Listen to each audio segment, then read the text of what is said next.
to have something your own, get down on your own session, have the full lake to yourself, you feel pretty privileged. You're getting a full lake, 4 acres, an incredible stock.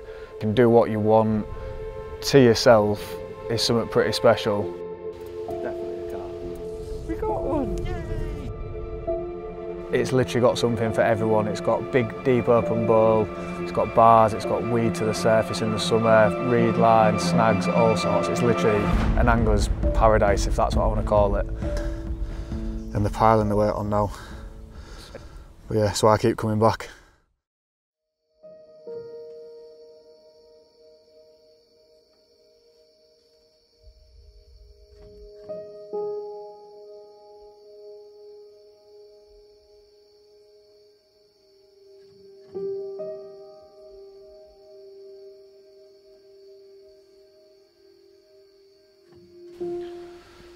So I'm down at the pit for this session. I'm on a lake exclusive to myself. It's not something that you can come about quite easily, I don't think. To have something your own, get down on your own session, have the full lake to yourself, you feel pretty privileged. And it's not that expensive for what you're getting. You're getting a full lake, 4 acres, an incredible stock, can do what you want. For this particular session, I'm pretty central in the lake. I can fish out both sides of the point. I've got the options to move around if I see fish. There's loads of different back bays that you can bait whilst you're here. But obviously in the past I have fished it as just a member, so I've come down on sort of a day ticket basis, fished per night with other anglers on and stuff like that. But as the years have gone on, I've just preferred to just get down by myself. There's that much to go at and there's that much to do. I just like to be here by myself. It's nice and peaceful. You get a lot more options obviously, and you get a better chance of getting on the fish. So hopefully this session, I've already had one this morning, I've got 2 nights ahead of me, see if we can get some more.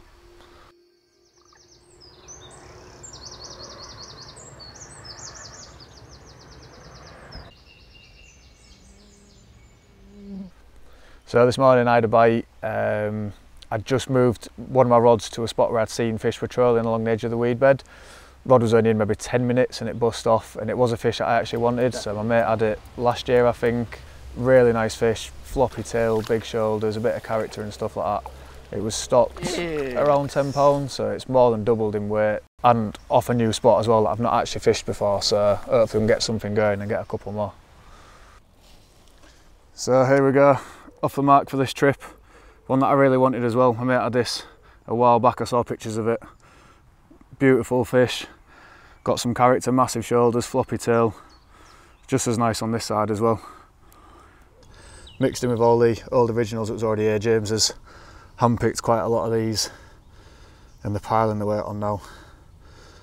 But yeah, so I keep coming back. Another one ticked off the list as well.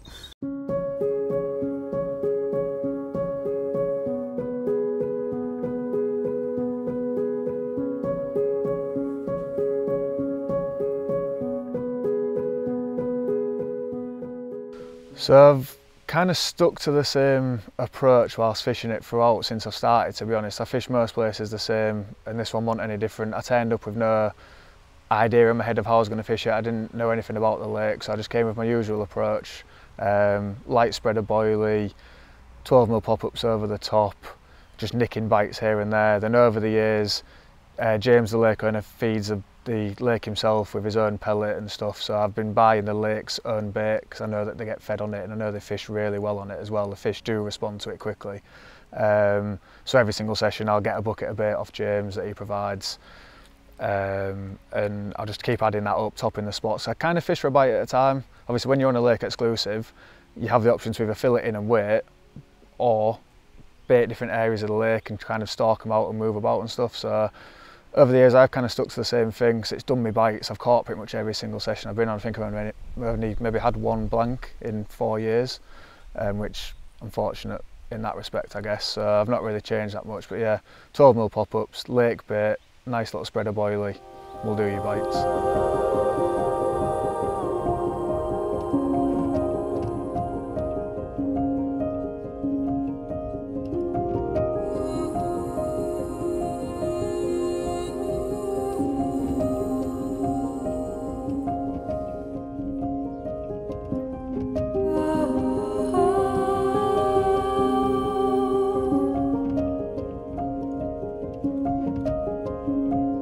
one particular capture that stands out for me, a fish known as a snake common, one of the oldest fish in here, probably 45 years plus.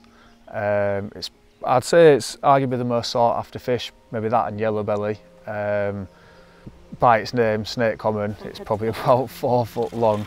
If you look at the photos of it on the website and stuff like that, you'll see it's an incredible fish. Its age, it's immaculate as well, its mouth is spot on, looks like it's never been caught.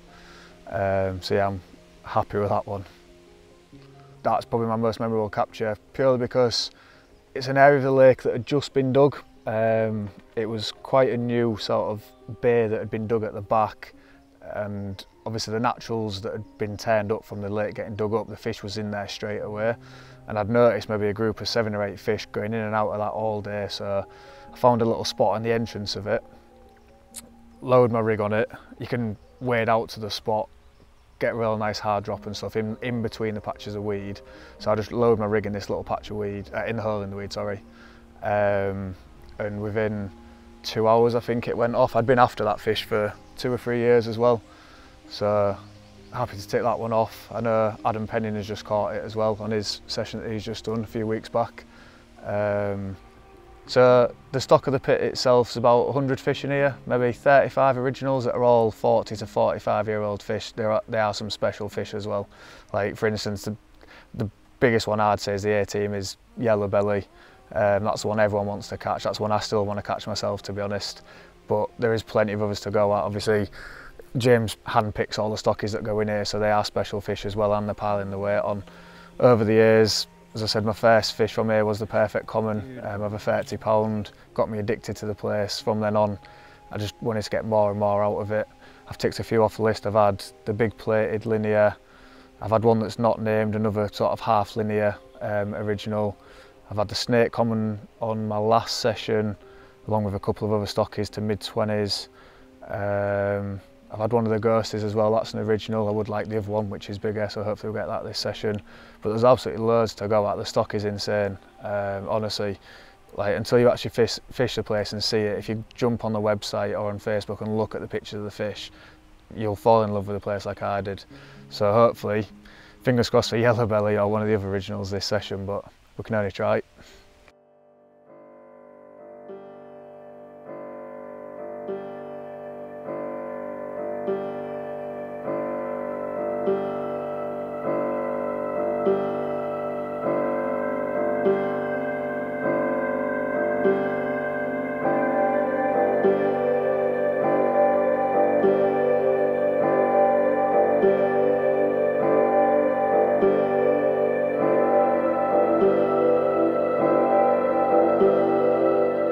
The lake itself's probably about 4 acres in size, really unique. Well, for me it's unique. It offers something for everyone, so no matter what sort of angling style you've got, this lake will suit someone.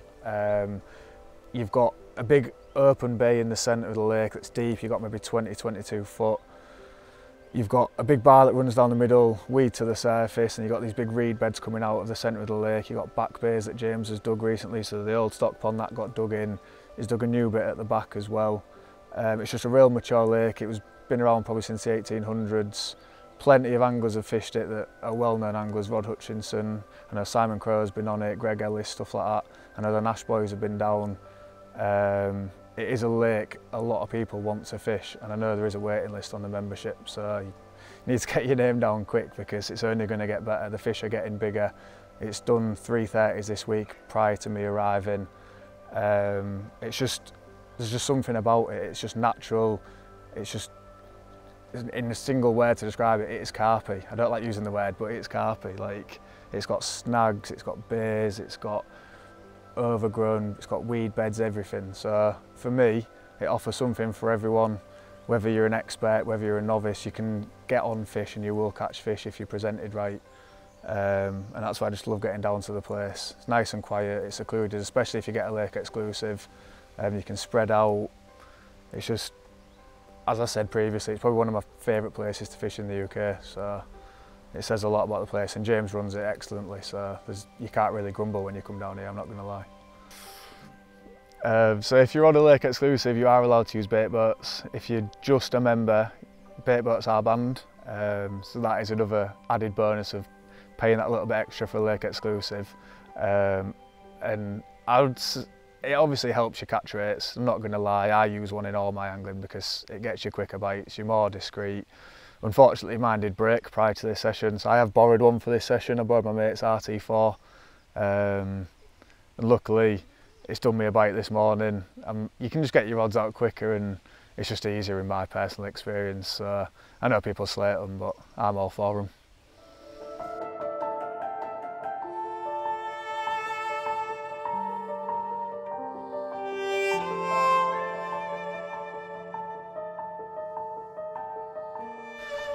So for me, I don't do a lot of fishing in summer due to other commitments. So most of my fishing's like end of September to start of April. So again, I want to look for a lake where I'm going to get bites. I don't want to be turning up mid-winter not expecting to catch. And one of the great things about the pit is it has really good winter form. So that first session I did, that lake exclusive, that was end of October, obviously coming into winter. So my first few sessions as a member was mid-December. I think I did one, I think it was like 17th of December, and I had a really nice 26-pound mirror. And then my following session was Boxing Day. I did a 48 and I had another couple of fish then. So even in the heart of winter, I think it was dropping to like -2. I think it even snowed on one of them sessions and I caught every single time. I think I maybe had 10 fish that winter. So again, it does fish well in summer, but it also fishes equally well in winter. It doesn't really seem to slow off. If you keep the bait going in, keep your spots topped up and stuff like that, you will get bites in winter.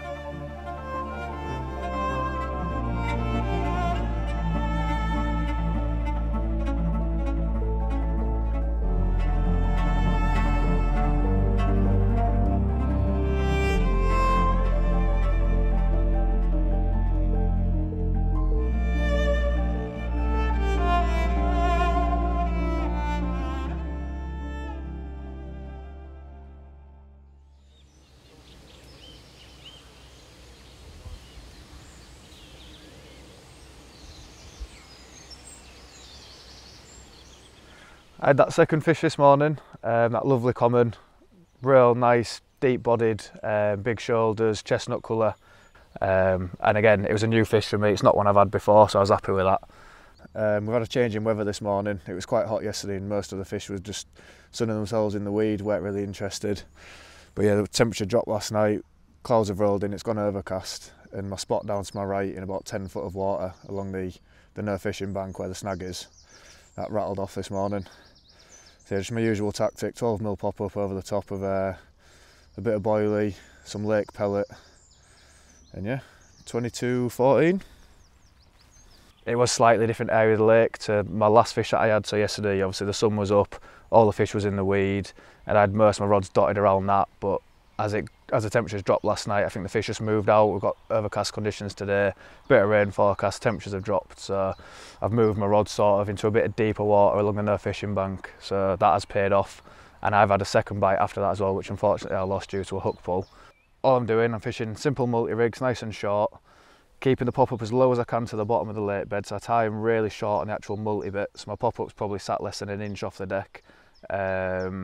Reason for this being, particularly for this lake, as I said earlier, I like to fish in sort of the less obvious spots, so not the clean gravel, the real hard areas. I like to fish in obviously like the softer sill, bit of debris in and around the weed and stuff. So I tend to stay away from fishing bottom baits and wafters, and I like to fish real low line pop-ups. It's not obvious. I'm not fishing big long stiff hinges or naked chods and stuff like that. It is subtle, but it's enough to know that I'm presented over any debris if I am fishing in and around snags or in and around the weed and stuff like that. So all I'll do, I'll just tie it nice and short, quite a stiffish boom section just so it kicks away from the lead, and like I said, just keep that nice and low line pop up, little 12mm, and that's been doing my bites, just fishing over pellet and the lake boilie. So I think I'm going to get the rods redone this afternoon. Hopefully this rain comes in, switches them on a bit, and hopefully I'll have another fish to show you later on.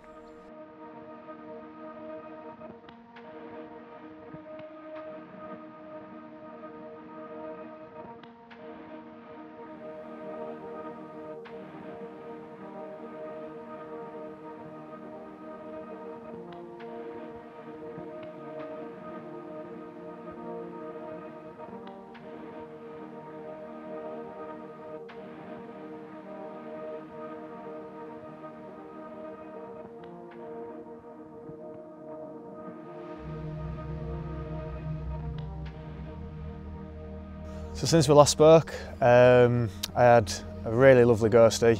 When it popped up and I was playing it, I originally thought it was one of the little ones I've had before, but it wasn't, so I was really happy with that. Lovely fish, another original for the lake as well, so made up. So well happy with this one, proper nice fish. I love a ghostie as well, so happy with that. But as I said earlier, the fish had moved out of the weed in front of me, so I've moved on my rods into like deeper water just in front of one of the snags. Had this in about 13 foot of water, the usual tactic, 12mm pineapple pop up of a boiling lake pellet. But yeah, put up a right scrap, real nice fish as well, one of the originals. So buzzing with that.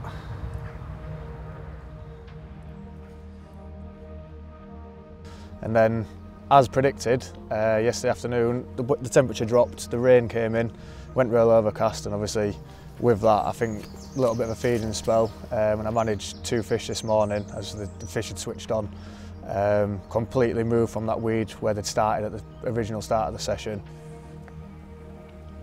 Proper character this one, little half a dorsal fin. Proper rolled one as well. Got some stories to tell. I'll just show you the other one real quick. For me, this one sums up Stickney Brick Pit, the standard of fish that's in here. Anyone wants this fish in their album. Absolutely beautiful fish. Yeah, well happy with that. So I've had 5 fish now, all over 20. I'd say that's the average stamp for in here now as well. Here we go, one last look at this one. Absolutely beautiful fish, perfect condition. Can't beat it fully scaled as well. Great fish to end the session on as well. Happy with that, send her back. Don't want to, I'm trying, don't want to. It's the first time I fished the pit this time of year as well, so we're approaching the end of May, pre-spawning. I think a lot of the fish that was in the weed were preoccupied on naturals. I know the tench had just spawned probably the week previous, so might have been hoovering up a bit of spawn and stuff in the weed. So I've had to work hard for the fish. I did have a preconceived plan of how I was going to approach it, which I know you shouldn't do, but it didn't work out, and I've had to work hard for the fish, and it came good in the last 2 nights. So. But yeah, we're coming to the end of the session now. Obviously I didn't get any of the 30s this time. There are quite a few coming through now, so it would have been nice to get one of them, but it is what it is. I'm happy with what I've had. And obviously yellow belly has evaded me once again. So the quest for yellow belly continues. I will get her eventually. But yeah, so for now, slow pack down. It is raining. Get all the stuff in the van, get home, get it dried out, and then we go again.